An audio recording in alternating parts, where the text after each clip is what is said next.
Welcome to the Boneyard with Steve Robertson. As always, I am your good friend and host, Steve Robertson, here on the Maroon Friday edition of the Yard. Hope things are well with you today. Hope it's payday for you. Whether you be a weekly or bi-weekly wage runner, today may be the big day. Hope you get out and have a chance to go do some things with those you love the most. We will be headed to College Station, Texas here shortly. Well, since we finish up the show, I'll be on the road west. And, win or lose, no matter what our expectations are, we'll go cover the games. And Dave Murray, Justin Farmer, and I will all be out there along with the bride, who will shoot some images for us. But headed down there. And, hopefully we get a win. I'm not overly optimistic, but there's a reason we play the games. We're going to break down the Aggies on today's show, kind of get a sense of where they are, what they're about, what we can expect. I know a lot of people have already checked out on the season, but, we're going to go cover the games. And we're going to do our best to provide you the best coverage of Mississippi State sports on and off the field. And I think we know where this thing may be headed. I think we all do. And so we're prepared for that possibility as well. So I just want to make sure you guys know we're still committed to the cause. And we'll head down there, and it'll be a quick turnaround, so we got to get back. It's a long drive, for sure. It is a long drive to College Station, Texas, from Starkville.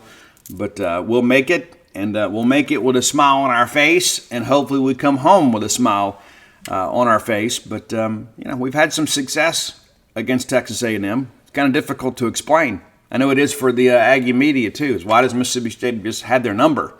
But we have. We'll talk about that a little bit later in the show. Bulldog Burger Company is a great place for you to take your family, your friends, your coworkers, whoever you want to break bread with, to have an incredible meal. I've ate at Bulldog Burger Company twice this week. Twice, that's right. I had the Bryant, and then I had the Mississippi Barbecue Burger. And that Mississippi Barbecue Burger always hits. It does. It absolutely does. Get in there and get nourished. It's not just about eating. We eat for survival. When you go to Bulldog Burger Company, you're eating for enjoyment as well. I know I do. When I go in there, I'm always excited to be there. Sometimes it's difficult to make a decision on what I want off the menu because everything just looks so delicious. 3 great locations to serve you: University Drive here in Star Vegas, Gloucester Street there in Tupelo, Lake Harbor Drive in the Richland Flowood area. Have those spring rolls as your appetizer. They'll make you and everybody around you better looking. We all need more of that. It's true. It's true. Some more than others. So maybe get a double. And get that chocolate shake to go. The other day I had the chocolate cherry for the first time. It's outstanding. Absolutely outstanding. I'm a advocate for dessert to go. So maybe you get that bread pudding, but certainly the chocolate shake to go. Go to Bulldog Burger Company, the place where people go to meet. M-E-A-T. All right, let's not waste any time because I don't know how long we can go today. We're going to get it done as efficiently as we can, get as much information articulated as we can. If that's an hour, then that's an hour. If it's an hour and 10, it's an hour and 10. I'm wasting minutes talking about that now. Let's take a look at how Texas A&M got to this point. They opened up the season with a 52-10 win in College Station against New Mexico, the Lobos. It's like I can't get away from Albuquerque. But that's a big win for A&M. And then they go on the road the next week. Huge game for between them and Miami. And they lose that game 48-33. And really thought A&M had a chance to go down there and get it. Now, offensively, they were really good. That's the big outlier with them defensively. And, of course, you look at Miami. It's not like Miami's absolutely setting the woods on fire. But I think that gave a lot of people a chance for the worm to kind of turn a little bit. Said, maybe this thing with Petrino is going to be okay, but we've got to get out of our own way here. The next week, 47-3 win over Louisiana Monroe. You'd expect that even if you were our calling plays. You got to be able to out-athlete a team like that, and they did. But again, you look at the first 3 weeks of the season, offensively, with Bobby Petrino, behind the controls there, that's 52, 33, and 47 points. Some room for optimism, to say the least. A very pedestrian Auburn team rolls into Kyle Field, and the Auburn offense, again, hasn't set the woods on fire. And this game went about as you'd expect because this A&M defense is pretty legit. 27-10 win. And so it's 3-1 Aggies, and you headed to Arlington. And that Arlington game between A&M and Arkansas is always so incredibly entertaining. And they play that game at Jerry World, and not that I'm in favor of us giving up a home game for a neutral site game, and we did that for years with Jackson. I don't know if that helps us. Now, granted, we're not Veterans Memorial Stadium pales in comparison to what there is at Jerry World, but this is always an exciting game, and it seems like whoever wins this game goes on to the better year. It appears that's going to be the case this year too, as A&M gets some 34-22, and if you recall, it seemed to be a lot worse than that early on. Arkansas tried to climb back in it a little bit later in the ball game, but it never felt like A&M was out of control. And then you start thinking, okay, they've got to go against Alabama, and the last time that Alabama made the trip to Kyle Field, you had the big last-second field goal. And a lot of people are ready to leave Jimbo Fisher dead and buried at that point because we'd beaten them. And while they didn't win the ball game, they acquitted themselves really well against Alabama. They lose 26-20. Now, granted, that Alabama defense is much better than the ones they'd faced before, but offensively, you think, hey, we're within a score. And it's weird how the last few years have gone between Alabama and A&M. Jimbo has given Nick Saban some trouble, to say the least, if I can get it out. The next week, you go to Tennessee. You drop that game 20-13, so all of a sudden, offensively, you're maybe not what you thought you were. And this Tennessee defense is good. They're not elite. And that's one of those games you look at and say, well, it's so difficult to go on the SEC road, but you're within a score. So at that point, a lot of their fans, you kind of jump off the bandwagon and say, you know what, hey, we've already got 3 losses. It's not going to be a special year. Jimbo probably needs to be fired. You bounce back. You get South Carolina 30-17, as you should. And the Gamecocks really struggling over there injury-wise. I understand from one of my conversations with one of my friends that works over there is that they're down to 7 scholarship offensive linemen. And, the best receiver's been hurt this year. There's a lot going on. And, Shane Beamer, of course, has built up some currency with that fan base and signed that big extension in the offseason. So certainly South Carolina's not going to make a move this year. But it has not been the year that they had hoped for. It may have been the year that you and I expected, because I still think they were ahead of schedule. Then you got to begin to think, okay, what's going to happen now that Spencer Rattler's moving on? What does that team look like next year? They've got some young talent, but probably need to hit the portal. And then finally, last week's game, probably one of the better games of the week around the country against Ole Miss. A game that went down to the final seconds, as you know. Ole Miss with a fingertip block, and that's really all it takes. It doesn't matter if you slam dunk it or you just get a finger on it, and blocks a game-time field goal. But the A&M offense kind of got going for the first time in a few weeks, and they had not scored much in the second half. They did last week, and one could argue they probably should have won the game. But in the end, it's Ole Miss making the plays to win, and A&M not making enough of those plays. So again, you look at these losses, outside of the loss to Miami, they've all come within a score. It's truly a team that's better than their record indicates. And you say, well, you are what your record says you are. That's true, but I don't think all 5 and 4 teams are made equal. I mean, they're a game better than us. Does it feel like that? It feels like they're substantially better than us, based on the quality of play. Let's just kind of call it for what it is. Yeah, we're 4 and 5. If we'd beaten South Carolina, we'd be 5 and 4. But I still wouldn't feel like that we're playing at the same level A&M is. So we're going to play them at 6:30 tomorrow night. The next week, they'll host Abilene Christian for Senior Day, and then they'll travel to LSU. And LSU, big news for them. It looks like Jaden Daniels will play this weekend. But last year that was kind of the saving grace of the season. They rushed the field when they upset LSU, kept LSU out of the New Year's Six. But they're 5 and 4 with 3 to play. And you feel like, hey, I picked them 8 and 4 beginning of the year. Thought they'd finish 3rd in the West. That's clearly going to be Ole Miss, it appears. But what does this mean?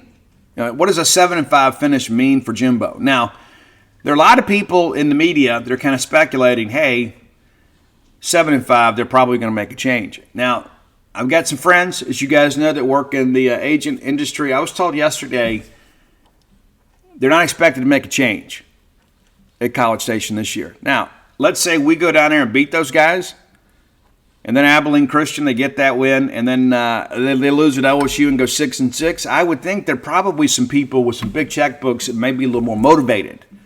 But as of now, they're not expected to make a change. And in the event that Mississippi State makes a change, I think that's a good thing. That's a really good thing. Now, of course, if A&M does make a move, and again, you talk to enough people in the media, they'll tell you, oh, yeah, this has got to happen, this has got to happen. But the agent world, there's not a lot of this chatter at this point about them coming open because that buyout is so incredibly heavy, shall we say. But that's how the Aggies got to where they are right now.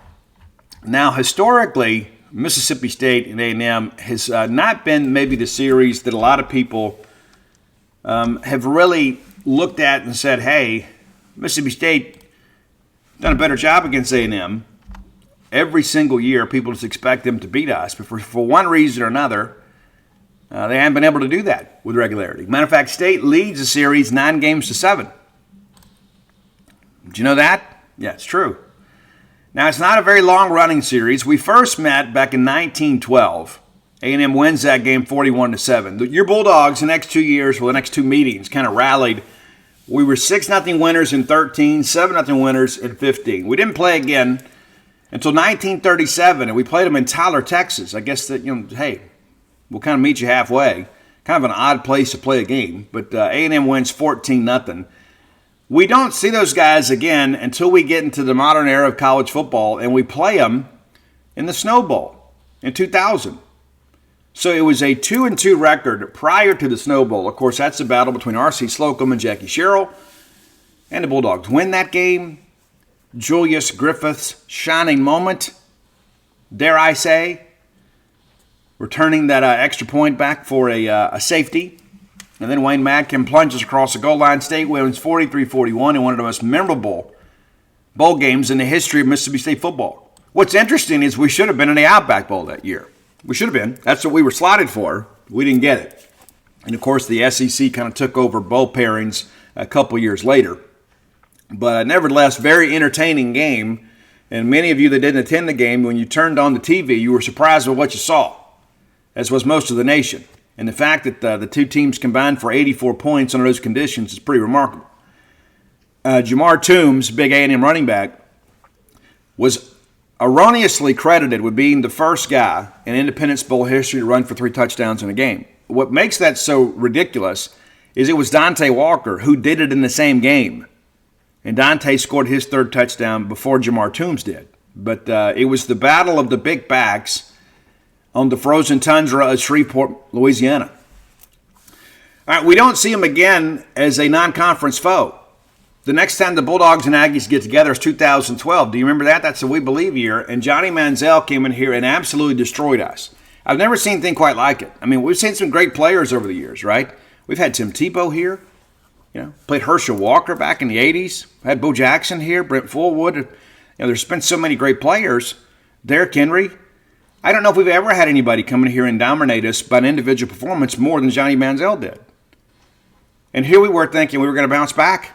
We thought, this A&M thing is a fluke. No, Johnny football, baby. And he got us. And that was a very difficult year as it played out, just because of the fact I think we thought we had graduated. We had a very, very, easy non-conference schedule. Like, we believe, and listen, I get it. I'm all about esprit de corps. But we saw something historic that day with Johnny Manziel. We absolutely could not get that guy on the ground no matter what we did. And that game was over at the half.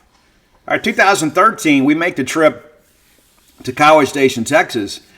And, man, if we play a little bit of special teams, we beat Johnny Manziel and A&M in his final game in College Station. But we don't. We lose 51-41. And, again, if you just make a tackle here, we did a really good job. I say a really good job. As Johnny Manziel standards go, maybe we didn't do as well as LSU did against him. But you say, Steve, we give up 51 points. We do, and a couple of those were because of special teams plays.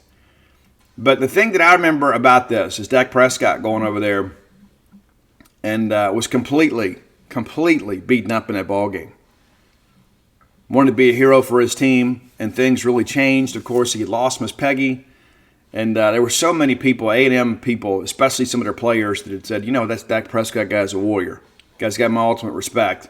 Towards the end of the game, he couldn't even lift his arm. It's crazy. And then Mississippi State found a way to figure some things out. Get the big win in the Egg Bowl, win at Arkansas, win in the Egg Bowl, and then ultimately destroy Rice in the Liberty Bowl with Dak under center because Tyler Russell was out for the year. Poor old Tyler Russell got injured against Oklahoma State, and he just kind of stayed beat up the whole year. Never ever forget the contributions Tyler Russell made to this football program, and making that start on the road in Little Rock, Arkansas, saved our season. I remember Tyler hanging in there, taking one last big shot. Had to put Damian Williams in overtime to win the game. But it was a difficult year, but we found a way. 2014, and this was kind of the coming out party for Mississippi State and Dak Prescott, right? We'd gotten off to a pretty good start, right? We'd gone out there and taken care of Southern Miss and UAB and South Alabama, and then we went and beat LSU. And, Kenny Trill, remember that? Everybody's like, oh, give him the Heisman Trophy. And he comes to Starkville. We beat those guys 48-31. And the game was worse than that score indicated. It truly was. We absolutely dominated Texas A&M that day. And all of a sudden, people are like, well, wait a minute. These guys in Starkville are pretty good. And we were. 2015, very, very frustrating game for us as we head down to College Station, Dak's senior year. This is one of those ones I look back and they had some skilled players that I thought were going to give us some trouble on defense. But, we get down in this ball game and we kind of battle our way back. And then Eris Williams fumbles in plus territory to end what should have been a scoring drive. We come out in the second half and we get it to Bear Wilson. And we're across midfield with a first down, and then he fumbles the football. Turnovers were the difference in this ball game. We got behind, but we rallied back, and then we kind of aided in our own demise with some turnovers that killed some punishing drives. We lose that game 30-17, and of all the losses we've had to them, that's one of the one that kind of sticks in the craw for me. All right, State wins the next three. 2016, you may recall this one. A&M comes in ranked, fourth in the FBS playoff, and everybody's thinking, hey, these guys are going to cruise right into playoffs. But no, Nick Fitzgerald's like, nah, I got this. Very first play from scrimmage for Mississippi State. We run a quarterback zone read off left side for Rod Green with a pill-out block there. Next thing you know, Fitzgerald's in the end zone. And the only thing that kept this game close was a clip-aided punt return from Christian Kirk right before the half. Because State was dominating that game, and the very first two guys down get blocked in the back. It goes uncalled. Everybody loses their mind. Kirk runs right in front of me along the State sideline for the score. What a talented player he was and is. But State wins the game, and it was a Nick Fitzgerald touchdown late. They kind of put this thing away. He and Eris Williams, good ball game. 2017, we go down to College Station. Nick Fitzgerald again. And, they were ready to be finished. Kellen Mond, of course, was the quarterback then. He really struggled against us. Fitzgerald with a big game. Jamal Peters with a late pick six in that game. And to kind of give us some room to breathe. But it was a very subdued crowd. I don't think that'll be the case this week. But it was a very subdued crowd in that ball game. And by the end of the third quarter, they didn't have anything to cheer about. And most of them, as Jack Crystal would say, elected to seek their entertainment elsewhere. But 35-14 winners in 17. 2018, they come in here, and of course everybody's expecting A&M to get us. They're going to get us, you're going to get us, going to get us. No, they didn't. They didn't. And if you remember, Kellen Mond essentially kind of removed all doubt by throwing the pick to Errol Thompson. They get down low and get down close, and it looks like it's going to be a ball game, and he throws it right to Errol Thompson, who picks it off. And then late in that ball game, coming out of a timeout, Joe Moorhead turns to Nick Fitzgerald. We got the play call set up, and he says, hey, Nick, how's it? And the very next play, Nick Fitzgerald puts this game away. A long touchdown run off the left side. What a tremendous year it was for Nick Fitzgerald. State wins 28-13.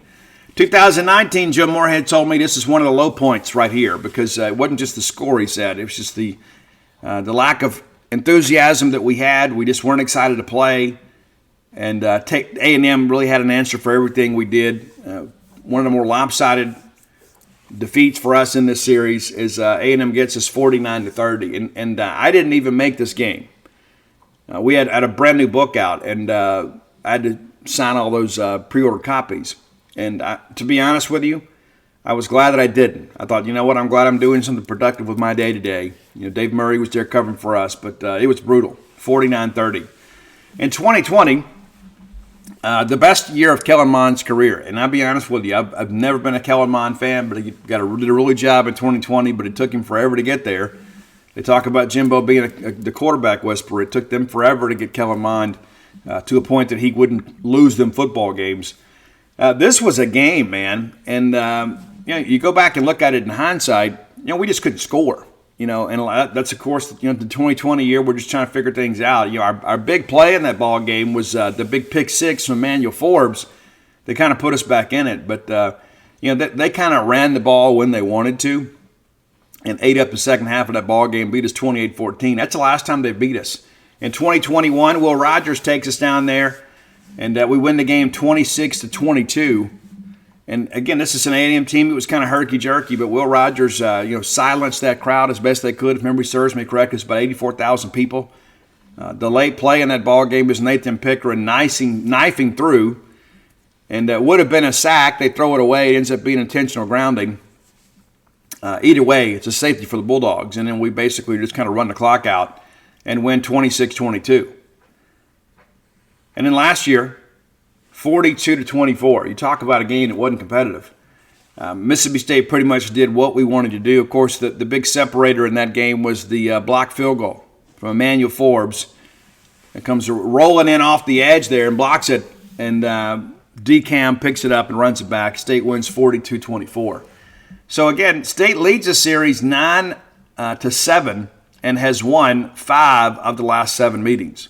That's probably not something you're going to read in the SEC media reports, but I certainly think A&M's got a really good chance to even things up or get closer to even this thing up this year. We just don't seem to have any juice, and while some of their fans are down on them, they're just playing more competitive football than us. Let's just kind of call it for what it is.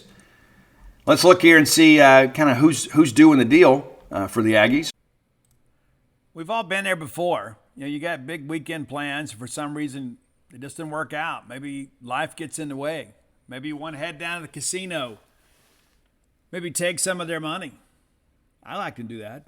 Well, MyBookie's new and improved online casino is here to change the game for you. Dive into truly realistic casino experiences featuring the latest in slots, progressive jackpots, and live dealer action, all from the comfort of your own home. Take advantage of weekly blackjack tournaments and a brand new collection of high-end games for a chance at real cash rewards. The MyBookie Casino provides a Las Vegas experience when the action's in your hands. And the best part is you don't even have to wear pants. How cool is that? Your adventure at the MyBookie Casino begins today with a generous sign-up bonus using promo code Boneyard. That's promo code Boneyard to secure yourself a sweet deposit bonus. And that's not all. Because their revamped loyalty program ensures that you'll be showered with rewards, including free spins, cashback offers, and a host of exclusive VIP perks, the more you play, the more you'll win. Play anytime, anywhere with the MyBookie Casino. Again, that's promo code Boneyard. Now, of course, Anaya Smith, we know him. That guy's electric. You got to kick it away from him. This is where Nick Barmira has to be a difference maker in this ballgame. You absolutely cannot kick it to Anaya Smith. I mean, he's got that same Christian Kirk feel about him, right? I mean, it's just you know that at any point, he's a guy that can change the game. One of the fastest players in all of college football. You let that guy get in the open field, you don't have anybody on the roster that can catch him. You don't. And that's not, a shot at Mississippi State. That's just really a testament to the ability of Anaya Smith. And State's done some pretty good things against Smith. Other times, too, he's had some big gash runs against us. And they move him around so much, too, as Matt Brock said earlier this week. I mean, they'll even line him up some at fullback, They'll flex him out as a wide receiver. They'll put him out there in basically a wingback position, bring him across the backside formation. They do a lot of things with him.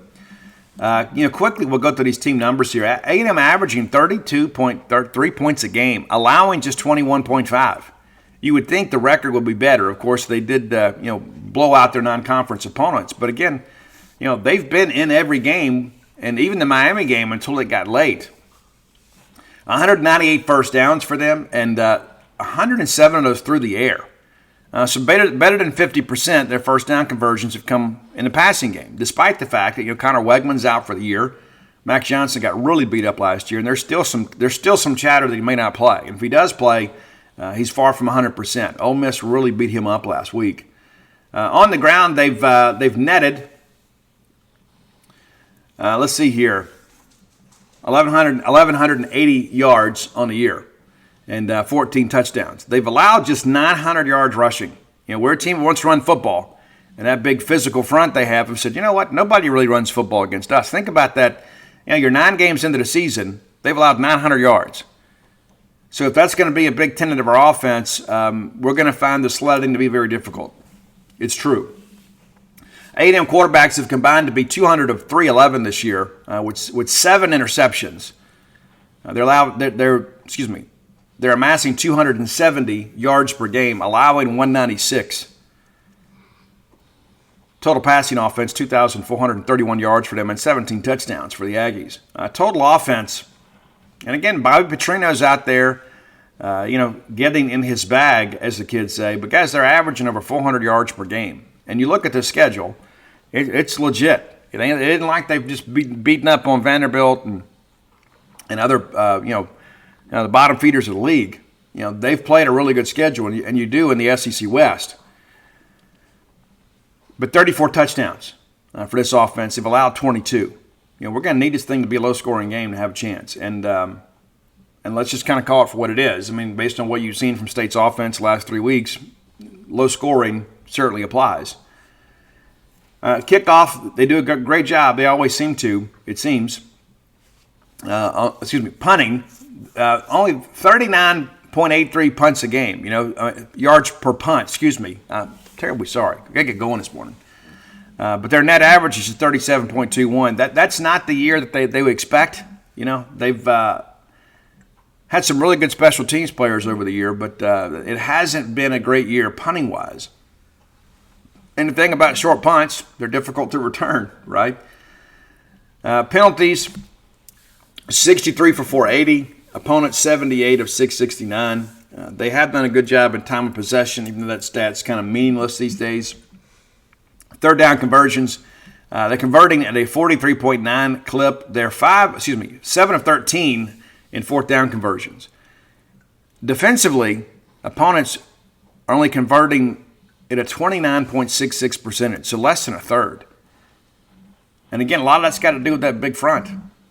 This defense has kind of quietly went under the radar, but these guys are legit. They are. They've had some offensive struggles, and you think, man, if the offense, even though you went out and got Petrino and they're taking a step forward, if the offense kind of held up their end of the deal, A&M might still be in the mix for some pretty cool things. Le'Veon Moss, not expected to play against Mississippi State. They say he's day-to-day, but Jimbo Fisher said earlier this week that he thought it would be a 1 to 2 week deal. And they may try to get him ready to go. They did say, and to quote Jimbo, it is nothing surgical, but Le'Veon Moss leads them with 439 yards. Now, there's not much variance between he and Amari Daniels, who's rushed for 425 yards. And Reuben Owens is a guy that's, been kind of a complimentary back with 185. But it's primarily been the Moss and Daniels show. And then, of course, Anaya Smith has had some opportunities to run the football too. But by and large, they've used him more as a pass catcher this year. We've been in some situations before where Anaya Smith just lines up over the field against us. From a passing standpoint, Max Johnson is played in 8 games. He's 118 of 190 with 5 interceptions, completion percentage of 62.11, 1,452 yards passing, 9 touchdowns. Connor Wegman is done for the season, and 82 of 119, 2 interceptions, 979 yards. And it just seems like, too, people are talking about these quarterback injuries like it's Jimbo's fault. And I see that like on the message boards and in the press conference. Somebody even asked, it's like, is there any commonality? What do you attribute all these quarterback injuries to? And Jimbo has kind of broke them down. I mean, nothing. It's just been bad luck for those guys. Because everybody, the first thing when people get injured, they say, well, this is got to be strength and conditioning. Max Johnson had the big turf toe, and of course Haynes King had to run out in the open field. They've had some injuries at quarterback, but it almost just kind of feels like they're snake bit in many respects. I don't know how you can blame Jimbo for a kid getting injured. All right, Anaya Smith leads them with 39 catches for 652 yards, along of 42. He is an explosive player. You're going to have to shade some coverage to his side. Evan Stewart didn't play last week. Not exactly sure what his availability is this week. They did say that there's a possibility he could play. He's played in 7 games, 37 catches, 506 yards, 4 touchdowns. Evan Stewart is legit, absolutely legit. Now, Moose Muhammad killed us last couple of years. It seems like he just constantly gets open. And just 17 catches this year. He has not had the year that many people expected. It's interesting. It is. I mean, you look at some of the names that they're familiar, but some other guys have been around for a while, and they're just not, participating or producing at the same level. Now, former Mississippi State recruit Edrin Cooper, we had a really good chance to get him until A&M got involved, to be honest with you. We were projecting him to be a Bulldog because we were told LSU was probably not going to take him. A&M gets involved. It's worked out well for both sides as Cooper now leads the team with 59 tackles, played 9 games this year. 16 tackles for loss. That's a loud statistic. And then 7 sacks. 6 quarterback hurries, 2 forced fumbles, a fumble recovery, and a pass breakup. You talk about filling up the stat sheet, there you go. And he said, but Steve, why aren't his numbers higher? Well, it's because they're getting off the field. A lot of times the teams that have the leading tacklers in this league are the teams that are mediocre or worse because your defense is always on the field. Torian York also with 50 tackles on the year. Damani Richardson, it feels like he's never going to leave. Feels like maybe it's just me, but it feels like Damani Richardson has been at Texas A&M since I was in college. A native of Waxahachie, Texas. He is finally a senior. And what a great player he's been. 46 tackles for them. 4 quarterback hurries. They move that guy around. You can expect to see him in some blitz packages. But also you got to be careful throwing the football around. You do. Josh DeBerry, 39 tackles. Bryce Anderson, 35. Jacoby Matthews, a guy that we recruited. Remember him? Do you? Yeah. A lot of people thought he was going to be a Bulldog. Out of Ponchatoula, Louisiana. But familiar faces, right? Look at special teams numbers here. We talked about Nick Constantino a little bit. He has not had the All-American caliber year that many people projected. 28 punts, averaging 40.07. They have a team punt. How do you have a team punt? Somebody has to kick it. That's probably a glitch in the numbers there. But anyway, so he's averaging 40, and then along a 53. I think that came last week, maybe. And then just 1 touchback on the year, 10 fair catches. And again, you expect that with the shorter punts. 9 inside the 20, 3 of 50 plus. But it hadn't been the year they had hoped. And maybe that factors in. That was one of the things last year we talked about. It's like, hey, if it gets down to battle of punting, we're probably in trouble. Randy Bond, another guy, I feel like he's been there forever. 18 of 26 field goal attempts. 8 of 9 inside 30. And then 5 of 5 from 30 to 39. 2 of 8 from 40 to 49. And then 3 of 4 of 50 plus. And he's had 4 blocked this year. Didn't expect to hear that today. 4 blocked. So maybe State's special teams can take advantage of that, make a play too. Kickoffs, Randy Bond, 56, and only 30 of them have been touchbacks. So it's about 50-50, right?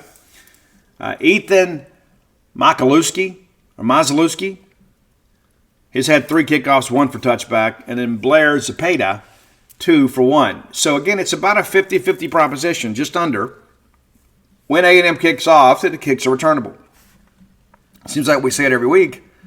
But Tulu should have a chance to make a play here. He should. And, last week I thought that Kentucky did a good job of kind of neutralizing that, right? They got down. I don't know if it's something we did in our blocking scheme or whatever, but they did a really good job getting to Tulu. And there were a couple times I thought he was about to get loose, but give the Kentucky coverage unit some credit. They did a really good job kind of hemming us up here. And so I don't expect to win the game. And I know that's not breaking any news, but we're going to get in the car and go down there anyway because you just never know. That's why you go to the games, right? It's not just a job for me. I mean, I could just sit back and say, you know what? Hey, David and Justin are going to go down there. I'll just stay home.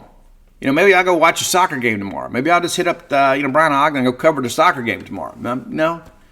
And listen, I wish James Armstrong and that group the best tomorrow. We've never won.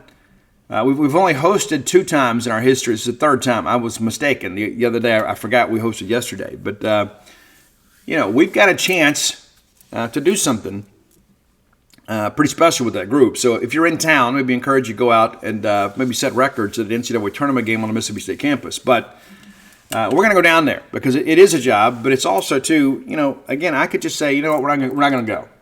I'll just let David and Justin go down there. Justin's never been to College Station. He's never been to Kyle Field. He'll have the novelty of that. And we'll just kind of work here from, mission control. But I would never deny myself the opportunity to see State do something cool. And, I mean that. What if we go down there and win the game? We have not looked good offensively for 3 weeks, and you don't need me to tell you that. You see it yourself. There's the big thing making the rounds now that Will Rogers, tweeted out the pick or shared something on his Instagram story. A couple people sent it to me, screenshots of Will saying ready to be back. He's got his cowboy hat on. He's had some good games against A&M. I'm not expecting him back. And I think there's a little mystery. I think maybe Will's having some fun with that. And, of course, Will could surprise me. It's so crazy how this whole quarterback thing has been all year. And frankly, it's like when Will was playing, everybody wanted to see Mike Wright playing, and now Mike Wright's playing, people want Will back. And at the end of the day, it's like we just want to stop hurting, right? I mean, everybody's invested in this, and we just want the pain to stop. It doesn't matter who is the starting quarterback as long as we find a way to win and are competitive. And so I don't expect Will to play. I think Will's having some fun. But if they roll him out there, I don't know what kind of chance it gives State. That's not a slight on Will Rogers' ability, but, he hadn't played in a game since Western Michigan. So there's going to be some rust. And, again, this A&M defense is legit. And so a lot of people wonder who we're going to start.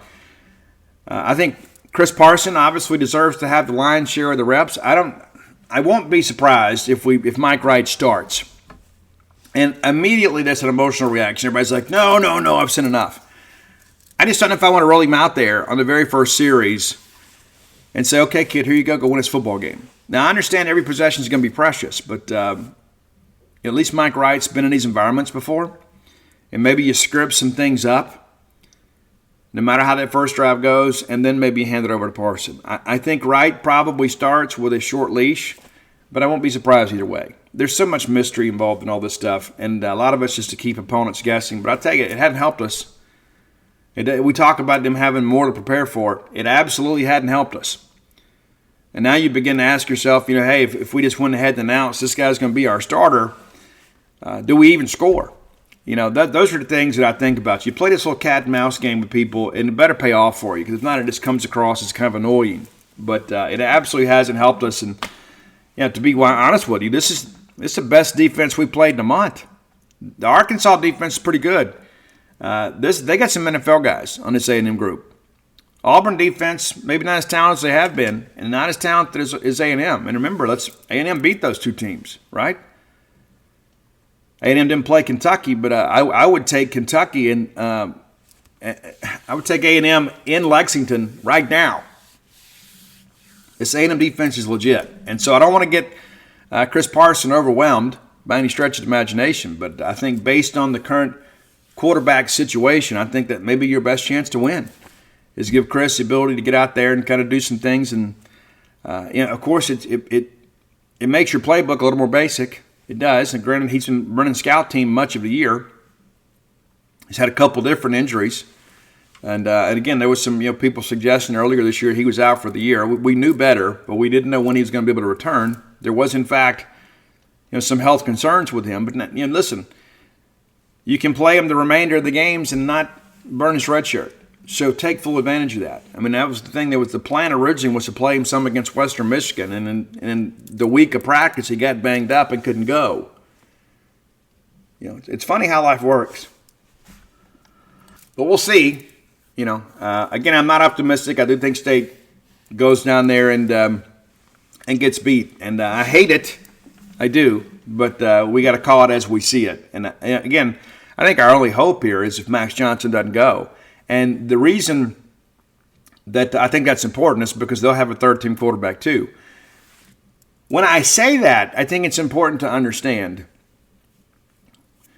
the fact that we're hoping the third-team quarterback plays to give us a chance to win is probably the greatest indictment on our program right now. That we can't just expect to go play Texas A&M, a place that we have won, a place that we have had some great success against, an opponent that we lead the series against, that we can't even say, hey, we're going to go play at A&M. Now, if they play their number 2 quarterback, we're probably going to get beat. But if they play their number 3, then maybe we have a chance. It's so gross to even say it that way. This is where we are as a program, that we have to hope that they play the third-team quarterback. I mean, even thinking about that, it just kind of blows your mind. You say, well, Steve, just go win the game. Yeah. Listen, back in 2014, and granted that was a special team for us, when A&M came in here, you and I both felt that A&M was in trouble. And they were. This makes me feel a little bit like the 2016 year, right? I thought, you know what, we're done. I mean, there wasn't anybody at the ball game that day. Davis Wade wasn't. And Nick Fitzgerald found a way to win the game. And he had some teammates around him that helped him. It was a huge win for our program. It really was. And most of you missed it. But we've fallen, man. We have. And the fact that we need somebody else to be beat up and injured or whatever for us to feel like we can be competitive, that's an indictment on our football program. It is. All right, time for our top 10 list. As always, brought to you by closewithblair.com. That's COLSE with Blair, BLAIR. AIR. Am I getting it right? I think I am. But nevertheless, you can get Blair on his text or phone line at 601-500-2344. 601-500-2344. Why would you want him? Well, maybe you have mortgage needs or concerns. And Blair Chandler, 22 years of experience in the industry, back-to-back, top 1% close ratio in the country. You know, there's a lot of things that you can do in life that don't have a lot of consequence. Getting yourself in a bad mortgage is not one of them. That is something that stays with you for a long time because, it's a 30-year note, right? Deal with a professional. Deal with somebody that's going to put you in the best deal possible based on your individual circumstances. There's underwriting guidelines. Blair knows them like the back of his hand. He also knows the underwriters themselves and knows, hey, this loan needs to be structured this way because of the fact that this is what needs to happen. This is what makes it fit the guidelines. It's as simple as that. So the rest of that deal is, Blair is a longtime Mississippi State fan. He is a season ticket holder in multiple sports. That's a place here in town. So you're doing business with a family member. That's at closewithblair.com. Closewithblair.com. CLOSE with Blair, BLAIR.com. All right, let's jump into the top 10 list. By request, it's Cypress Hill. And I want to give credit here. So our friend from Twitter, Sylvester Cream, yes, Sylvester Cream, he hits us up and says, hey, Steve, are you a fan of Cypress Hill? Can you do a top 10 of them? You haven't. It's true. And our friend Hunter Butler has hit me up and said, hey, does Cypress Hill have 10 great songs? If so, I'm in for it. So we're going to give the people what they want. It's Cypress Hill. That's right. Now, you may not know much about Cypress Hill, and many of you do. Those of you that are down, you know. Cypress Hill is from a California group. They were considered by many to be one of the originators and the innovators of the West Coast sound. Been around since the late 80s. Of course, things changed for them in many respects, and Be Real joined the band.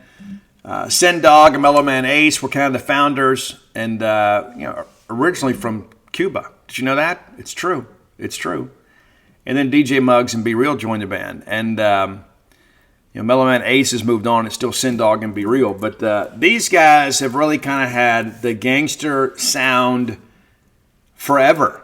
We talk about West Coast hip hop. They kind of typify what that is. And Cypress Hill, widely respected in the rock community as well. A lot of great things. And Be Real, of course, is going out with Chuck D and Tom Morello and the guys in Rage Against the Machine. It's the Prophets of Rage. So there's some crossover impact with Cypress Hill. So we're going to get right to it. And again, I'm not going to spend a lot of time talking about these tracks because we got to get moving here. Number 10, it's Lowrider, and no, it's not the cover of the War classic. It's their own original one. Number 9, pretty self-explanatory what this one is. It's Hits from the Bong. Number 8, I want to spend a little time talking about this one. Now, the last action hero motion picture soundtrack was like the last great motion picture soundtrack. What I mean by that is, the record companies used to release these albums in their entirety. And, the movie was basically, a showcase for this music. And they would release like the Footloose soundtrack and Flash. And everybody had those things. Last Action Hero was like the last major one. It had a ton of hits on it. Got a big, great song from Tesla on there. But one of my favorite Cypress Hill songs is on that soundtrack. And it's Cock the Hammer. Love it, man. Love that track. Number 7, along those same lines, it's Shoot 'Em Up. Number 6, another drug reference song. And you'd say, Steve, you're in recovery. I am. I still can appreciate good music. It's Dr. Green Thumb. Dr. Green Thumb. Number 5, Handling a Pump. And I think we get into the top 4 here, and I think we all would agree it's the top 4. I think most people that know Cypress Hill would say, you know what, this is it. Number 4 is I Ain't Going Out Like That. I Ain't Going Out. Number 3, and a lot of people have covered this song over the years, including Rage Against the Machine. Obviously a connection, right? Rage covered this, and they had the big covers album, right? It's How I Could Just Kill a Man. This is something you can't understand, How I Could Just Kill a Man. Number 2, and there are some days that I could say this is my favorite Cypress Hill song of all time. It's got more of a rock edge to it. It's still true to the Be Real sound. I absolutely love it. It's got a cameo from Chino Moreno from the Deftones, and I'm not a fan of the Deftones, but what he says is pretty cool. And of course, Everlast also gets a shout out in the song. And this is one of those songs like it's a motivational song for me. It really is, because there's so much of this that is about perseverance and overcoming adversity. And it is from the great Denzel Washington movie Training Day. Incredible movie, but it's rock superstar. And it's one of those things too. There's so many people. You go through life and it's like, well, I want to do this and I want to be that, but you don't understand the work that's required to get to that point. And it's like that in our industry too. I mean, it absolutely is. There's so many people in our industry, and it's so interesting. So many people come aboard, and you talk to a lot of young and enterprising young writers, and then they get over here and they realize how much work it is. It's not. There's a lot of things that happen, man, that you guys never see. It's like when especially when there's pending breaking news. Like we'll get a brief out, but you start working the phone, you got to talk to all these people, and it isn't just like, hey, I'm going to pick up and call this one guy. Not if you want to do it right, because you got to take what that guy tells you, then call the next guy, and the next guy, and the next guy, and you got to vet it all out. And it requires a lot of time and effort, and sometimes you don't get a lot of content from it. You may spend the whole day on the phone, sending texts and talking to people, trying to get to the truth. And in the end, you may not get it. And then you're left with, feathers. And what do? Right? I still got obligations to meet, still got content I got to produce. You spend all day chasing this story, you end up chasing your tail and get nothing out of it. When I first got started in this industry, I was just writing recruiting stories. It's like, hey, it doesn't matter what the breaking news is. I'll just call and interview this kid from Hazelhurst. And, Mississippi State's getting beaten basketball. Okay, well, David will have that story. Let me go call this kid in Gulfport. Let me go call this kid. I can just sit down and call 2 or 3 kids, and I can punch out some content, right? And I mean this with as much respect as I possibly can. It's fast food journalism. It is. It's not to say we don't do it. I think we do a great job with it. But there's not a lot of skill. But, that's the thing about it. I think it really helped teach me how to write. I was a born writer. I've always been a guy to communicate with the written word. But learning how to write for people that give you immediate feedback can be an overwhelming undertaking. And there's some people out there, it's like, you make a mistake, you're going to hear about it. And you need to hear about it. It's what makes you better. And I'll be honest with you, I've got some contemporaries. I've got some people that, that have been around for a long time, and I read some of their stuff, and I think, man, this is so basic and rudimentary. It's like they've never developed, and maybe they don't want to. Maybe they're just like, you know what, I'm just happy doing this, man. And you know what, more power to them. I just wanted more. And I continue to want more, and I continue to work hard to have more. And I think it's important, no matter what you are in life, no matter what you do or what you're pursuing, whatever, you got to understand there's a lot of fakes out there.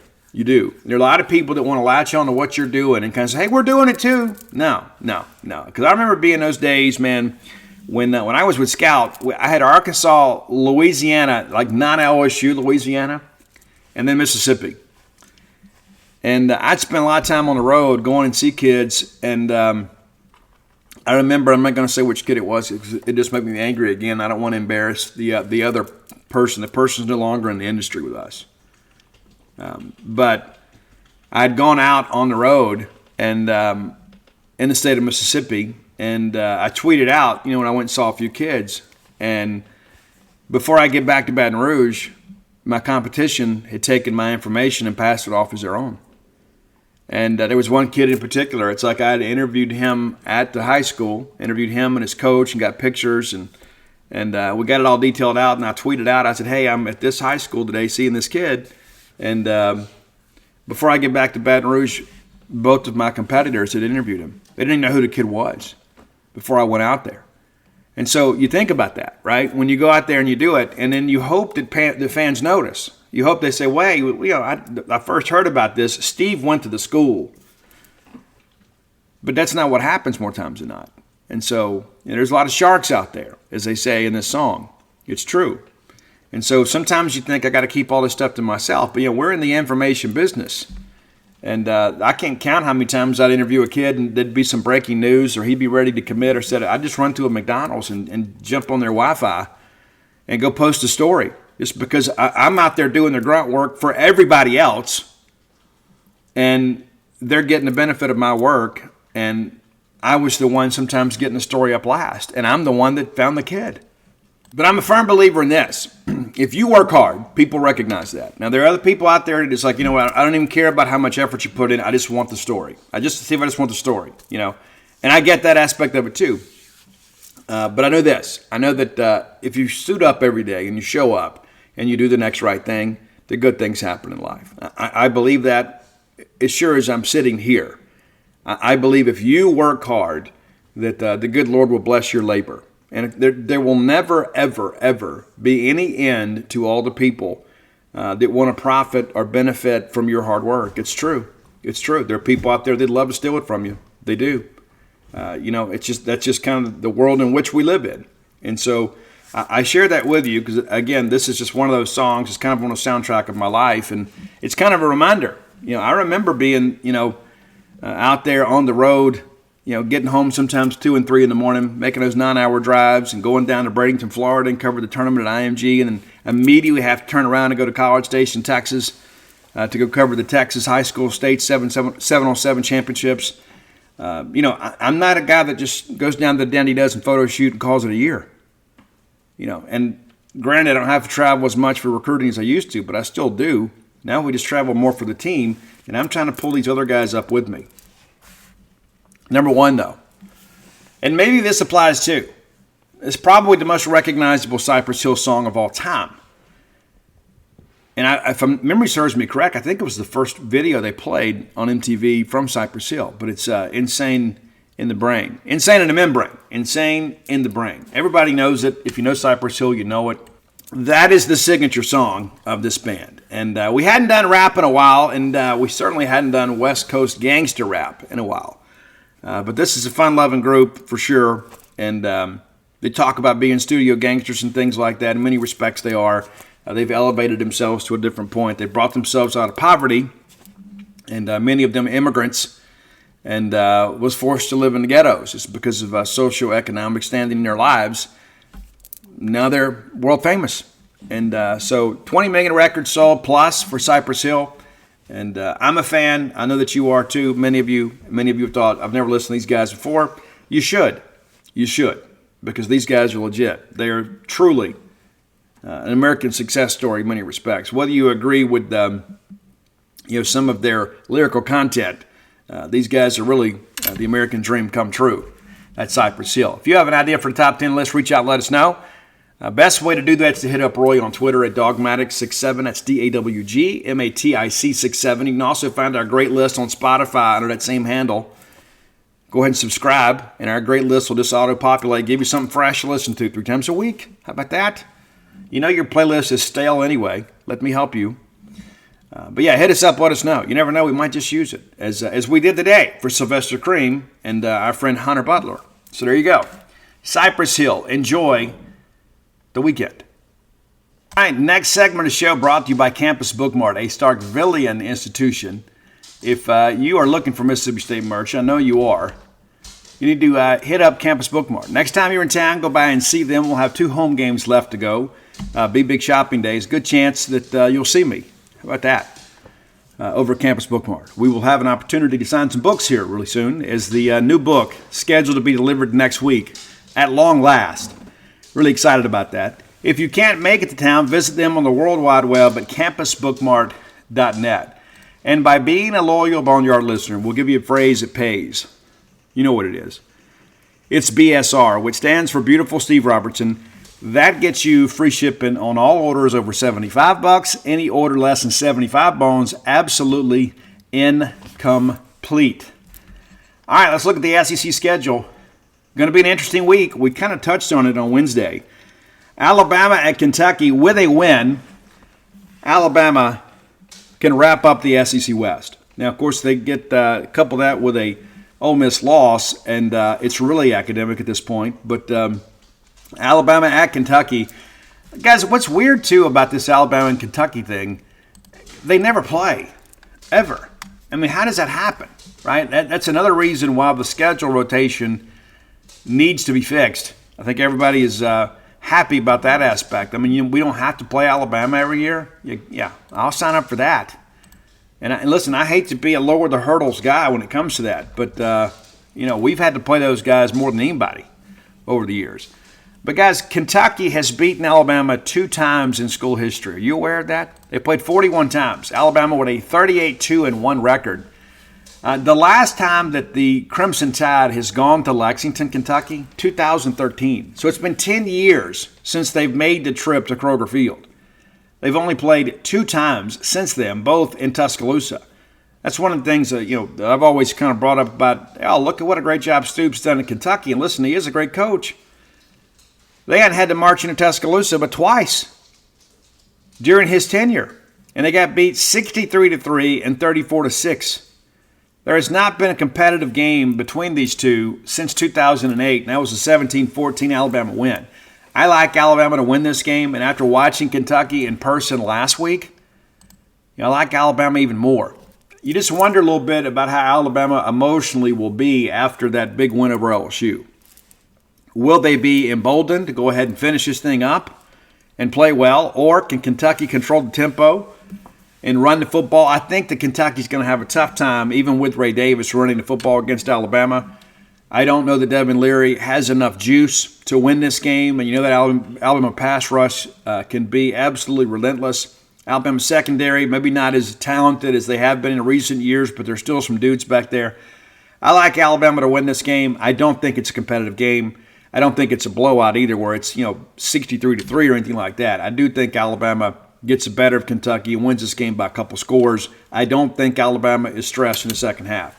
Vanderbilt travels to South Carolina. That's your other 11 a.m. game. Told you guys after week 2. Vanderbilt still winning football games. South Carolina is still really up against it. Going to be a really difficult chance for them to be bowl eligible. Beginning of the year, thought they might finish 6-6. In order to do that, they're going to have to win out. The good thing for the Gamecocks, again, they get the final 3 games at home. That's Vanderbilt this week, Kentucky next week, and then Clemson. Stranger things have happened, but I think South Carolina's going to find themselves out of the bowl picture this year. I don't think Beamer is in any bad shape at all, and they've had some significant injuries. Just kind of call it for what it is. But Vanderbilt simply doesn't have the horses. South Carolina wins this game. I don't think it's a competitive game in the second half. Maybe it is at the half, but this Vanderbilt offense has been so incredibly anemic. And you kind of wonder what they'd be with Mike Wright, right? Tennessee's at Missouri. Again, a sneaky good game here. That's your CBS game this week. Tennessee going to Missouri. I'm going to take the Vols here, but I tell you this. I won't be the least bit surprised to see Missouri win. And that's the surprise of the league this year, is the Tigers of Missouri. A lot of people thought, including myself, they'd probably be a 500 type team, and Eli Drinkwitz may be under some pressure. I think Eli Drinkwitz has legitimized himself, though he is a very quirky and weird guy. Just win, baby, right? Should be a very competitive game, but again, we'll take the Vols to win here. Auburn's at Arkansas. Beginning of the year, I said the loser of this game was going to finish last in the West. Well, in order for that to happen, Mississippi State's going to have to win some games, and Auburn would have to beat Arkansas. Arkansas's new-look offense did a really good job going to Gainesville, Florida, and winning in the Swamp for the first time in school history. The Auburn-Arkansas series has been a very good one. I'm taking the Razorbacks at home here. I just don't think Auburn has enough juice offensively. I think K.J. Jefferson played in one of his final games as a Razorback in a new-look offense that is kind of tailored around what he likes to do. I think the Hogs are going to be able to win this game and probably have a little margin. I think it may be somewhat reminiscent of the Auburn A&M game where it's kind of a tussle for a while and then, Arkansas puts them away. Ole Miss at Georgia. Now, this is another one of those weird games, too, where these two don't see each other very often. It seems like we've played Georgia, 3 of the last 5 years? I think that's right. Mike Leach, we didn't get him on a schedule forever and a day, and lo and behold, Mike gets him all the time. But this Georgia team has at times, looked rather pedestrian. But all-time, Georgia leads the series 32-12-1. Pretty crazy. Ole Miss won the last meeting back in 2016. That game was vacated because Ole Miss cheated. And that was the first win for Ole Miss against Georgia since 1996. Were you aware of that? Yeah. Georgia puts together, was it 1, 2, 3, 4, 5, 6, 7, 8, 9, 10, 12 in a row in this series? And that's really the difference in the series in many respects, is how dominant Georgia has been against Ole Miss. But by and large, these games have been competitive between the two of them. And of course, Ole Miss absolutely beat Georgia to death in 16. And again, the game was vacated because Ole Miss cheated. But this is a different Georgia team with Kirby Smart. And of course, they're pushing again towards a chance to go play for another national championship. This game also is in Athens, Georgia. So we fully expect, a raucous environment down there. And listen, Ole Miss has the offensive skill to make this game competitive. I do think it'll be a very, very entertaining game, but I think in the end, Georgia can match up. I think Georgia can do a good job neutralizing some of that Ole Miss run game. I think Georgia's going to be able to run football. But if you're Georgia, you can't go out there and shoot yourselves in the foot in this ball game and get behind because this Ole Miss offense, again, is legit. All right, Florida's at LSU. And again, a lot of discussion about Jaden Daniels. He is expected to play. He is listed as, quote, probable by Coach Brian Kelly. The Florida thing, and there's so many people, I'm going to have an update on some coaching rumors that I've heard later today on Gene's page. As we drive down to College Station, I'll go ahead and put up a What We're Hearing update about some of the things that I'm hearing about SEC coaches. But, Florida, when you look at their Final Three, I don't know that anybody in the conference has a more difficult Final Three. They're 5-4. They need one to get bowl eligible, and I don't think there's a game on the schedule left you look at and say, hey, I would pick Florida. Surely. Florida is at LSU. I think you take the Tigers there, right? I'm taking the Tigers. And then Florida's at Mizzou next week. And Missouri could be playing for something very, very special. It could be. They could really play their way into something cool. And then you got Florida State in Gainesville. And as well as I do, Florida State will try to beat Florida as bad as they can. And so at this point, it looks like Florida's going to have to upset somebody to get bowl eligible. And perhaps the most probable of those three is the road date to Missouri. I don't think they can stroll into Tiger Stadium and get a win. And, of course, LSU now, I guess it's conceivable that LSU could, play their way into, to a pretty nice bowl game. But, ranked 19th right now, and you start looking at all these things. Of course, they lose to Ole Miss and lose to Alabama, so they're out of the West race. But they're 6-3. with Florida, Georgia State, and Texas A&M. And all three of those games are going to take place in Tiger Stadium. You like the Tigers to win out here and finish with a 9-win season, but it's so interesting how the bloom is off the rose for Brian Kelly and Baton Rouge already. People will tell you, yeah, we won the West last year, but we should be better than we are this year. And the fact that they're 6-3 and really out of the major bowl picture at this point, I mean, they'll get a good trip, but if they win the final three and get 9-3 and the cards fall just right, I guess they could see themselves in a New Year's Six bowl game. But going to need some help along the way. And then, of course, Mississippi State at A&M. So here are my winners. Alabama at Kentucky, South Carolina at home, Tennessee at Missouri, Arkansas at home, Georgia at home, LSU at home, and Texas A&M at home. That's how I see this thing breaking out here. And again, taking a quick look at the standings, Georgia 6-0, and Missouri is 3-2 in the league, and so and Georgia holds a tiebreaker over Missouri and Tennessee. So don't think you're going to see a situation here where Georgia is the least bit stressed down the stretch. And this Ole Miss game, again, it's a very good Ole Miss team. You can call it for what it is. As much as we despise them, you can't look at what they've done on the field this year and say, you know what? This team is going in the wrong direction. They clearly are going in the right direction, and they should. Got some talented offensive skill. Many of those guys will be gone next year. But then, they've recruited well at quarterback, so you don't expect there to be a big drop-off.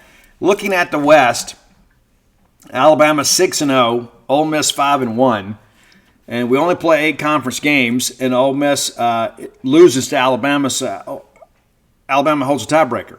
So Alabama beats Kentucky. I guess Ole Miss could hang another co-banner, right, if they win out. But Alabama's the one going to Atlanta, provided they win this week. Now, if Kentucky pulls the upset and Ole Miss pulls the upset, all of a sudden, those last 2 rivalry games mean something rather significant, right? Because all of a sudden, Ole Miss and Alabama would be tied, and then you'd have to win against Auburn to clinch the West. Or Mississippi State would have to win the Egg Bowl. I don't think anybody at this point is forecasting that. I did a year ago. I did. Didn't know that Mike Leach was going to pass away either. Didn't know that we were going to completely retool the offense, despite the fact that we had a favorable schedule and a veteran roster. But it does appear this weekend that all of these bursts into the SEC championship game should be official. On the bottom of it right now, Arkansas is 1-5 in the conference and 7th in the West. Mississippi State is also 1-5, but by virtue of the tiebreaker, State is ahead of them. And again, the fact that we're having to talk about tiebreakers to stay out of late, again, is an indictment on our football program. Auburn needs a win to get bowl eligible. A&M needs a win to get bowl eligible, and they should get that against Abilene Christians. They didn't go to bowl game last year. They should this year. They were the only team in the West last year that didn't go. LSU, Ole Miss, Alabama, of course, all bowl eligible already. State will need 2 to get bowl eligible. Arkansas will need 3. But again, I think Sam Pittman is safe. On the East, real quick, Vanderbilt, of course, has already been eliminated from bowl contention. South Carolina is 3-6, so one more loss, and then they're going to be out of the bowl eligibility picture unless they can find a way with APR. Florida's 5-4. They need a win. Everybody else in the East is bowl eligible. It's going to be interesting down the stretch. I don't think the SEC is going to be able to hit our bowl tie-ins, but that's the way things stand today. All right, let's move ahead here, and let's thank our friends at the Stark Vegas Clubhouse. You can Google Stark Vegas Clubhouse. It is recently opened up for Southern Miss Weekend. If you've been thinking about it, say, hey, let me look into that, Google Stark Vegas Clubhouse. Now, I'm going to encourage you to book through the Evolve website because I'm going to save you some money. Just by being a listener to our show, we're going to take care of you. Now, if you book through other services, you're on your own. But if you book the Stark Vegas Clubhouse through the Evolve website, I'm going to save you 10%. Promo code BSR10. That's Beautiful Steve Robertson 10. And that saves you 10% off your stay. Just to give you some incentive, right? And the fees are the same, right? But we're going to save you some money just by being a Boneyard listener. Now, the Stark Vegas Clubhouse, when you Google it, you're going to find their Facebook page. You're going to check it out. You're going to see that this is a wonderful property. If you're looking to bring a large group to town, number one, this is more economically feasible. But you also get the benefits of everybody being under one roof. Now, you get up on game day, and Grandmom's already made the sausage biscuits for you. Or maybe Granddad ran down and got some donuts for everybody and some chocolate milk. Everybody's there together. You can break bread together. You can stock that fridge. You can stock those 2 wet bars. You can get that grill going. And so instead of you having to go out to eat, you can prepare the food at home. You can go grocery shopping as soon as you get there. And again, instead of everybody having 5 different rooms, you never know who anybody is, everybody can have their own private area and then have those communal areas where everybody can get together and spend time together. And whether you're looking to come midweek, maybe you've got business in the Golden Triangle and you're bringing a team up here, rather than waste your money on all those hotel rooms, book the Stark Vegas Clubhouse. And again, you've got these communal areas where everybody can work and then people can retreat into their own bedrooms in the evening. It's a great, great deal. The Stark Vegas Clubhouse, 5 minutes away from the Mississippi State campus. How cool is that? It's in the old clubhouse, the old country club or a golf course clubhouse. It's been completely renovated. Got that great fire pit outside. Check it out yourself. It's a Stark Vegas Clubhouse. And again, book through the Evolve website and use promo code BSR10 to save 10% off your stay. All right. Yesterday, the Southeastern Conference announced that the SEC now is going to have permanent opponents in baseball. Now, we used to do this because we used to only play divisions. Back when there were just 10 of us. We played in the divisions, and you never really played. There were some interdivisional games, but they didn't count in the SEC standings. They were considered non-conference games.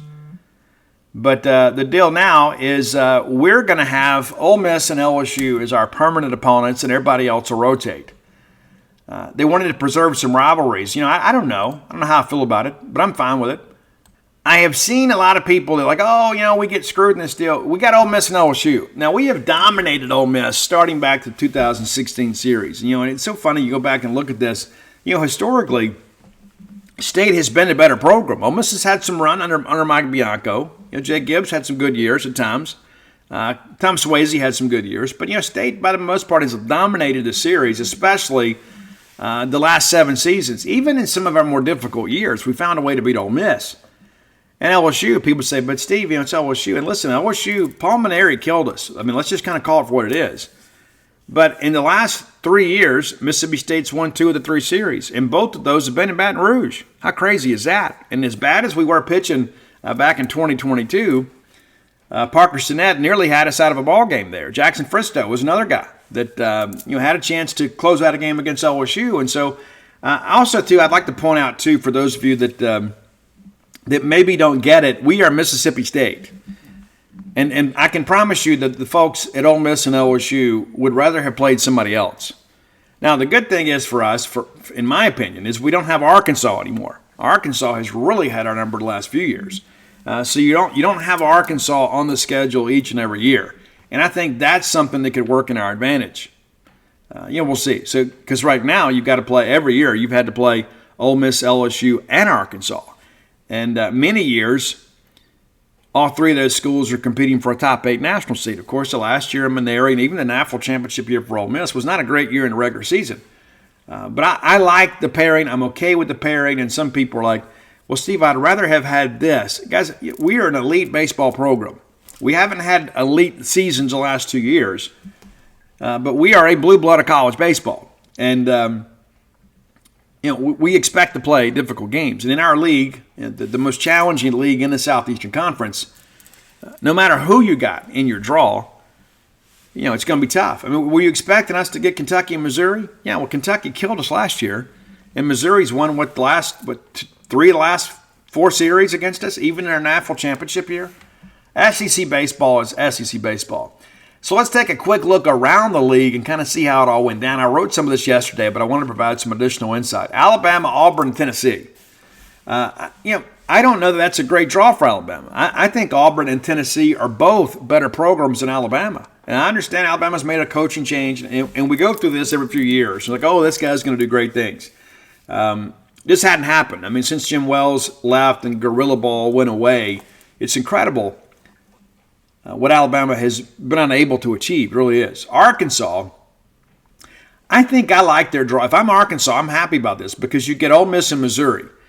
Now, I expect Missouri to improve, with Coach Jackson up there. I think this is a guy, number one, that knows what Major League Baseball programs are looking for. He spent some time in MLB.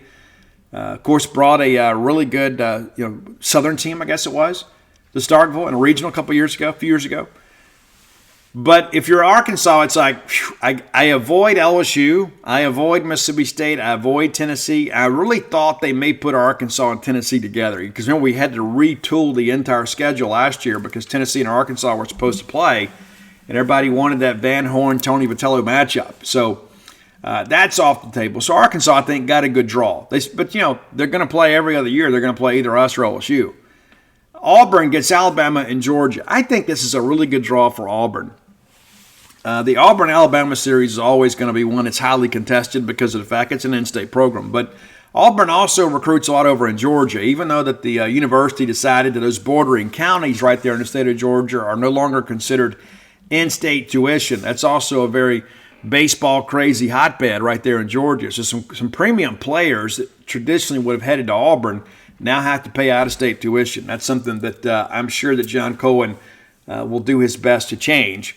But this is a good draw for Auburn because, again, I know Wes Johnson's at Georgia. I'm not as enamored with that direction of that program many of you are. Florida gets Georgia and South Carolina. Again, Florida is a better program than Georgia. The South Carolina series has been really contested between these two. You got Florida with a national championship, South Carolina with 2. Listen, I love going to Founders Park. And the next time we play at South Carolina, if you've never been, as soon as the schedule comes out, go ahead and book your rooms. It is a great experience to play at Founders Park there at South Carolina, the second best baseball venue in the Southeastern Conference. And I will die on that hill. I'll argue with anybody about that because I've been to them all. I've been to every one of them. And that Founders Park at South Carolina is truly special. It really is. Not as nice as Duty Noble, but it is really, really cool. Georgia, of course, gets Florida and Auburn. And again, we'll see what happens with Wes.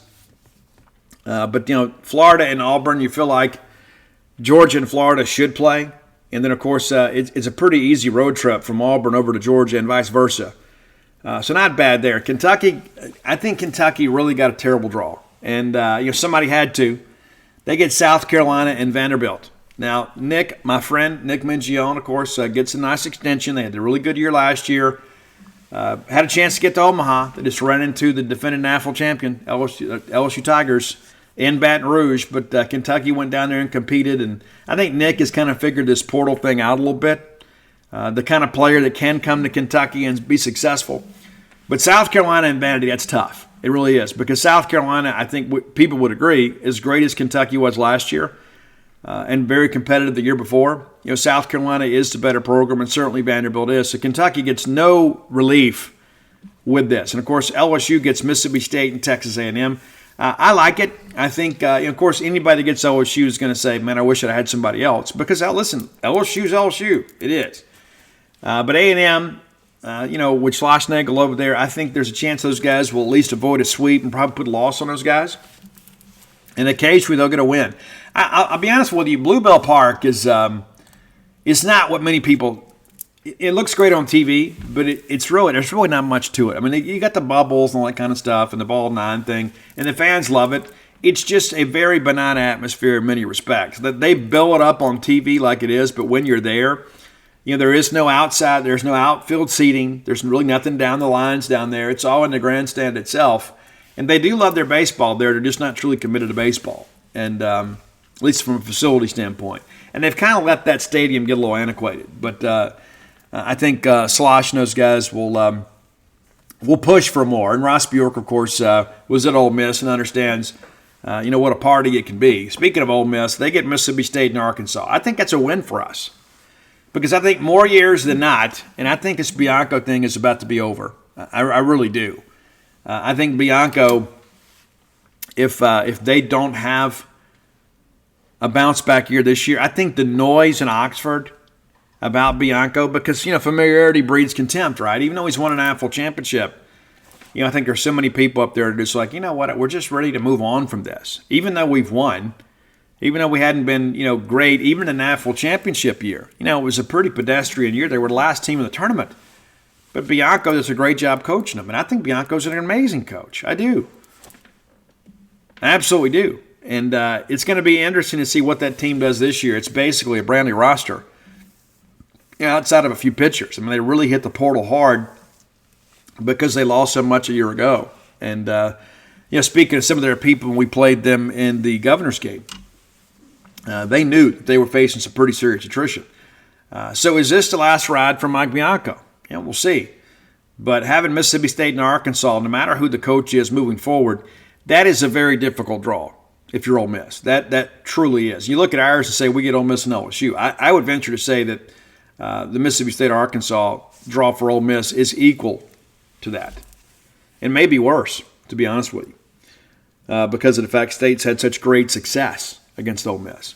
I mean, somebody that's dominated you, right? Like it's how we feel about LSU, right? And then it makes it even worse if we're in-state rivals. All right, Missouri gets Oklahoma and Arkansas. I like it. I think it's spicy. I like the fact that you've got these, former, Big 12 schools together. I think geographically it makes a lot of sense. Missouri, the worst baseball facilities in the conference, bar none. But Arkansas is going to bring some fans. I don't know how well Oklahoma is going to travel, but it makes sense to me regionally and geographically. Oklahoma has Missouri and Texas. You have to have Texas and OU. You have to. They come in together. We're going to make you play each other. I think also it's a traditional rivalry, so you're kind of honoring that. South Carolina, again, gets Kentucky and Florida. And I think that's probably fair. You get a team that has traditionally been better than you and a team that hasn't been, so that's probably fair. And then Tennessee gets Vanderbilt and Alabama. I like the fact that Tennessee and Vandy have to play every year because in the years that we're chasing an SEC championship, I don't want the guys to be able to avoid each other. Texas, and this is probably my favorite draw, not just as a college football fan or a college baseball fan or a fan of the SEC, Texas with A&M and Oklahoma. That's how it should be. And even though they're all going to be our kissing cousins these days, I like the fact that we're restoring the natural rivalry between A&M and Texas and making that an SEC game. And then, of course, Oklahoma. I love the draw. I think it's great. And again, A&M, Texas, and LSU. Two recent Omaha mainstays, right? So Schloss and the guys are going to have to earn it there. And then Vanderbilt gets Tennessee and Kentucky. And so there's no way you can look at this and say anybody got a peach of a draw. Probably the best draw, in my estimation, is Auburn. I think Auburn got the best draw, getting Alabama and Georgia. And then you avoid Mississippi State and Ole Miss and Arkansas and LSU. That is, Butch Thompson should get up today and go ahead and tithe again, just because I think that's a true blow. I think Auburn gets the best draw. But again, kind of working through this thing here, I don't think Kentucky got a great draw. I don't know that South Carolina got a great draw, but it's pretty good. But, the newcomers, Texas and Oklahoma, especially Texas, I don't think they did Texas any favors. And, of course, Oklahoma does get Missouri. So that's going to be a road series. It doesn't feel like a road series because they don't go to the games. But it's just a weird vibe going up and playing in Missouri. It's hard to get up to go play in Missouri. The crowds are just not very serious, and the facilities aren't very serious. And you would think if you're the road team, it's like, hey, I don't have to deal with 10,000 people that know my girlfriend's Instagram handle and that kind of stuff. I mean, it's just a different dynamic. The fans there just aren't quite as rabid. But that's where it stands. And, I'm fine with it. I don't know that it was necessary, but I know that people are like, hey, we want to preserve these baseball rivalries. I don't know that most people that aren't, outside of the hardened college baseball fan really cares about that stuff as much. But, would any of our seasons be complete if we didn't beat Ole Miss? I mean, honestly, because that's all you'd hear. Like, if we didn't play them, they'd say, well, they didn't play us. I don't think they want to play us. But I just want to go over this thing today. And, again, I don't know that it's one of these things that we had to do, but I think it's one of those things that is probably a good thing. And the final statement in the SEC release is the permanent SEC baseball opponents were determined on a number of factors, including geography, traditional opponents, and strength of schedule. The two permanent opponents for each school are listed below. I've given you all those. But you can't tell me that strength of schedule factored into this. I mean, come on. There's no way. There's no way it did. Because of the fact that, Auburn, again, they get this peach of the draw, but, Butch has taken them to Omaha multiple times. So I don't believe that whole strength of schedule thing. I really don't. I think, especially when you look at Mississippi State, LSU is our true baseball rival. And we haven't been as competitive with them as we have been with Ole Miss. As a matter of fact, we've dominated Ole Miss, and up until 2021, LSU had kind of dominated us for a decade. But we are getting our two traditional baseball rivals. And at the end of the day, I don't know that we should have a strong opinion about everybody else. All right, let's get ready to get out of here. And I actually got the show done a little quicker than I expected. And reminder, too, When the Bottom Falls comes out next week. Its production supposedly finished up yesterday. I haven't had an update today. We're just after 9 o'clock here in Starkville. But supposed to be delivered next week. And once we have that, of course, we'll release it in Starkville first. I think it's one of those deals, too, where it has taken longer than I expected, and it always does. Right? I guess the only one that... here it is. So here's the latest update. ETA of Monday the 20th. So 10 days from now, it looks like we're going to have it. So it's shipping next week, and it looks like it'll be here on the 20th. If it gets here before then, we'll be ready to go. But Monday the 20th is when the shipping company has said that it'll be here. Went back and checked my information here. Firm ship date is the 16th. So they're going to ship out on the 16th with an ETA of the 20th. So there you go. If you hadn't done so, go to whenthebottomfalls.com. You can pre-order the book there. You get signed copies. And you can also get all my sports books there. That's Flim Flam, Alpha Dog, Stark Villains, and Dogpile. Every Bulldog fan deserves to have Dogpile. And I think every Bulldog fan and Ole Miss fan deserve to have a copy of Flim Flam. I do. So think about that as you begin your Christmas Day shopping. Maybe you've got that... smarmy Ole Miss brother-in-law. It'd make for fun conversation over some eggnog when you hand him a copy of Flim Flam for Christmas. Or maybe you've got that Ole Miss coworker, the one that's always, the one that gave you so much grief and said, oh, you guys are wrong, or we did a deep dive in our program, everything's great. It's always nice to have a reminder.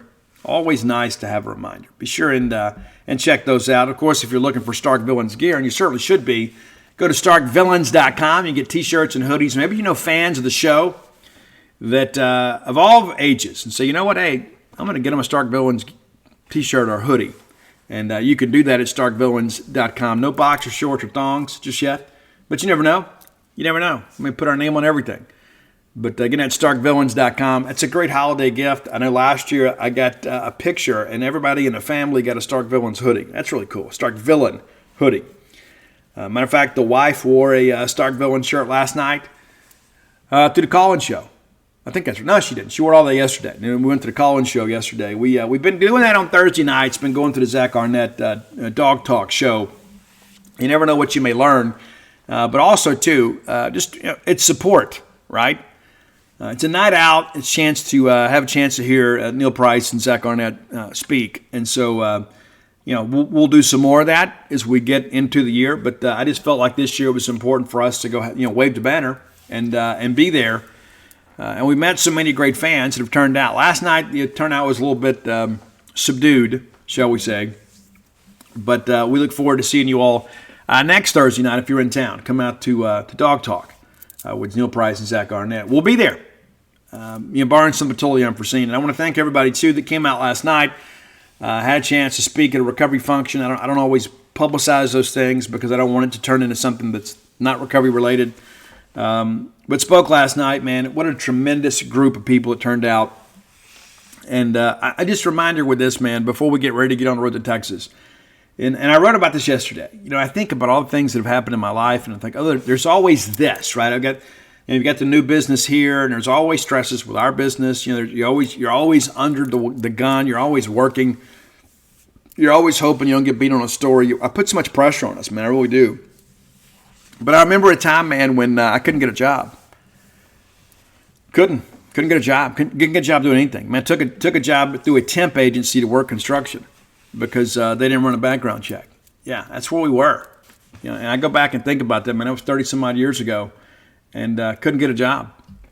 And now in the company, and it's amazing, what has happened in life. And I don't just say that to praise my own level of commitment and perseverance and hard work and all that kind of stuff, but the opportunities that have been afforded to me and that I've been blessed with. And it's never anything that I take for granted. And it's one of the reasons I'm packing up and going to College Station, Texas. 25, 30 years ago, I would have given anything to have been given the opportunity to go cover Mississippi State in a football game, period. Now I'm an SEC member of the credentialed SEC media. And I don't take this stuff for granted, man. I do. If the Bulldogs are playing, we're going to be there, right? That's the commitment that I make not only to myself, but to my former self. I'm not going to dog this thing, man. It's not. And so we'll have full coverage from College Station, Texas, and look forward to getting out there. For Dana and Justin, it's their first time going to a ball game at Kyle Field, and if you've never been, it is pretty special. They do some different things there, and I get it. Some of it's kind of weird, but it is a really cool college football environment, and we look forward to being your eyes and ears down in College Station, Texas. So look for full coverage of Mississippi State's game against Texas A&M at genespage.com, the Mississippi State affiliate for 247 Sports. Until next time, it's all of our lives and a way we make more friends than enemies, and people can see a difference in the way we live.